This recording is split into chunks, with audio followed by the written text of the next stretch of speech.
With Conor McGregor saying that he's retired from MMA, he recently posted a letter he received from USADA and still insisted that he's still retired. He posted this on his Twitter saying, "What's going on here, UFC? USADA have just arrived on my yacht this morning for testing. I've retired, guys, but go on then. I'll allow them to test me. It's all natural here, baby, forever and always. God bless. 180 km across the Mediterranean Sea tomorrow. Let's go." He followed up with Juice Head Rats at Nick Diaz 209.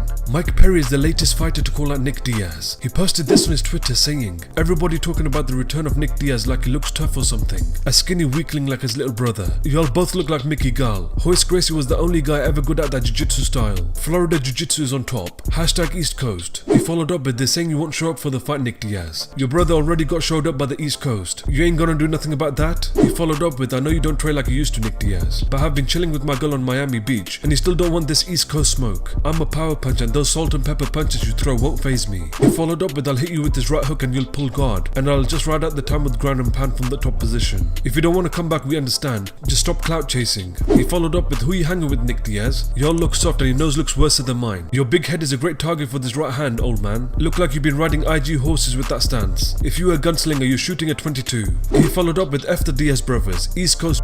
He ended it off with, "I'm not your average internet talker at Nick Diaz. You can cut a check and I'll show up if you really want to do something about it. You won't though." Bellator MMA has announced the first MMA card in France, where the sport was recently legalized in the country. The event will be headlined by Cheick Kongo vs Timothy Johnson, and the co-main event will be a 3-round welterweight bout between Michael Page and Ross Houston. Michael Bisping on the Believe in Me podcast gives his thoughts on Nick Diaz making a comeback to MMA. I want to see him fight again. Of course I do. I'm a big fan of Nick Diaz. I think he's great. He's awesome. He's great for the sport. I just hope he's coming back for the right reasons. And I hope he hasn't, punished his body on the little hiatus he had too much, because he was partying for a while. Well, I was going to say the money, but still, there's nothing wrong with that, actually. Yeah. But if the right reason would be hunger. The right reason would be because he misses it. The right reason would be because that he, feels that he's been wasting time away from the octagon and he's had an epiphany and he's like, holy, what am I doing?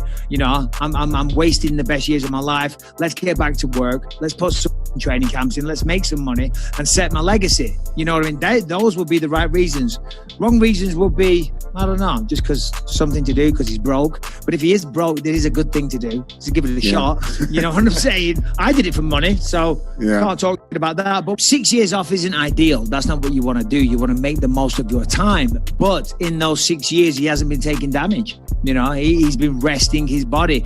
The will to fight, well, I don't know. He's got older. See, that's the thing. The mentality, will that be the same? Physically, he can fight. We know that. Nick Diaz is a fighter. The Diaz brothers are fighters. Just, by their character, that's who they are. They really embody that fighting spirit. They've got the attitude. They've got the skills. Certainly got the skills. So it's like riding a bike in that regard. But how much of this, how much has that calmed him? How much has, being successful tamed that beast a little bit? You know what I mean? As Evander Holyfield said, harder to get out of bed and run at 6 a.m. when you're sleeping in silk sheets. Not that Nick Diaz is, a multi-millionaire, but, he does well. And, I'm not sure what he does, but he has some business endeavors in the cannabis industry and whatnot. So I'm assuming he does pretty well.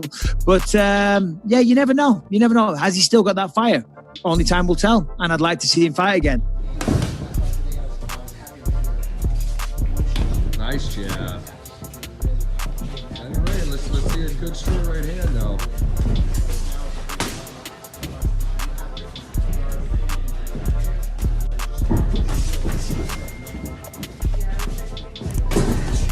See, you could have got out right there. Try to find the perfect shot. Let it go a little bit. There. Should you jump in? Do it. Get in there. Get in there. Get in there. Come on. Come on. Two's a company. That's just cute.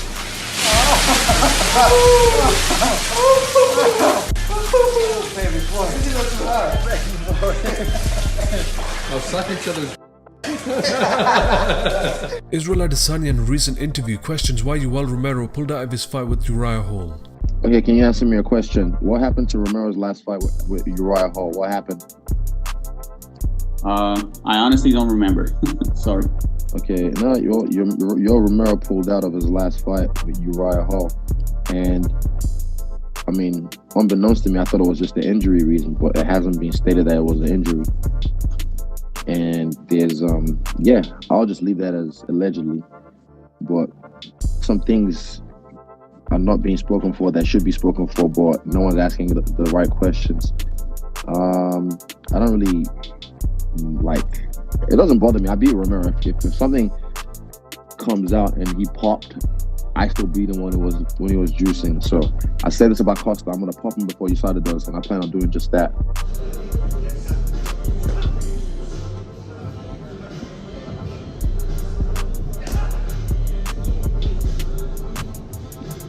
And Ovin Sapru on Unlocking the Cage with Jimmy Smith gives his thoughts on John Jones leaving the light heavyweight division.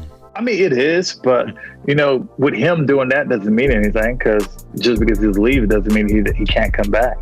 So, you know, that doesn't mean anything. So everybody can be gung-ho. My thing is, it's always been, I don't care who has the belt on their weights. My thing is to take it from him. You know, it can be Jones, it can be Cormier, it can be Dominic Reyes, Jan Blachowicz. I don't care. My goal is to have that belt across my waist. So the other stuff, it's hard because there's a lot of distraction too. So you'd be like, okay, and people trying to play the card right. Okay, I'm next in line. But at the end of the day, I'm going to go out there, do my job. As long as I do my job, I know I'll be good. Man, to be honest, man, if I can keep this going, that's the hard part. Like, I tell people at times, like, when you do stuff like this, I've been in the game so long. When I first started, I started at a hot streak. Then after that, you get your hot, cold type of deals. But like this past training camp, and like I've been feeling good. My weight been low. My weight usually this time, the past probably 3 to 4 years, man, my weight been getting up. My weight skyrocketed up to like 245, sometimes 250. Wow. And like when I fought Ben Rothwell, I was like 238. And I was like, man, I fought him. And I'm thinking to myself, I'm walking around light right now. But, you know, for the past like month and a half, I've been walking around pretty much right at 225, or like 2 weeks before my fight. Actually 2 weeks before I fought in, not this past fight, but when I was supposed to fight on the 22nd, 2 weeks before that, I was walking around like right under 225. And my body felt great. Like I felt fast. I didn't get tired. Even my weight cut now was fantastic. It's not one of them weight cuts during fight week when I come in like 230, 232 and have to cut all that weight. And then figuring out how I'm going to make it through as I'm cutting weight, I'm like, man, this is going to be a hard fight if it goes 3 rounds. Now I'm coming in like 220 and, you know, cutting 14 pounds. And next thing you know, I'm like, okay, this is going to be a breeze. I can make, you know, 3 rounds is not going to be nothing. So that's my mindset right now. Just keep my body healthy and make sure just keep my weight low. And that's all I've been doing. All right, so I just got done. Long day, delivering house signs to all my donors and to other people who wanted signs. If I didn't make it to your house yet, I apologize, but it was a great day. I got a great donation, a max of $600 from Ramsey. Thank you very much. If anybody else can help out, you can go to Tito for hpcc.com.